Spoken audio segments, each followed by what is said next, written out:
আপনি তো কোনো সাধারণ ব্যক্তি নয়, কোনো সাধারণ পয়গম্বর নয়।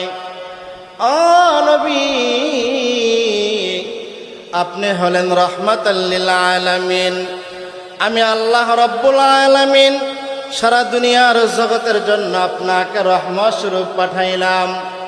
আল্লাহ রাব্বুল আলামিন এই আয়াত যখন দুনিয়ার মানুষদেরকে শোনায় দিলেন, এই আয়াতের ব্যাখ্যায় মুহাদ্দিসিনে কেরামগণ এরকম ভাবে উল্লেখ করতে থাকেন, আল্লাহর হাবিব জনাবে মুহাম্মদুর রাসূলুল্লাহ সাল্লাল্লাহু আলাইহি সাল্লাতু ওয়াসসালাম তো দুনিয়ার জন্য রহমত, শুধু দুনিয়ার জন্য রহমত নয়, আল্লাহর নবী উনার মায়ের পেটে থাকায় দুনিয়ার মধ্যে রহমত শুরু হয়ে গেছে। জোরে বলেন সুবহানাল্লাহ।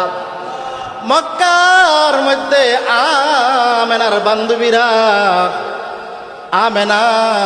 বান্ধবীরা আব্দুল মুত্তালিবের কাছে অভিযোগ দেয়, ও কাবার মুতাওয়াল্লি, আপনার আব্দুল্লাহর ছেলে আব্দুল্লাহর স্ত্রী মুহাম্মদের মা আব্দুল্লাহর স্ত্রী বিধবা হয়ে গেছে, আপনার সন্তানটা মারা গেছে।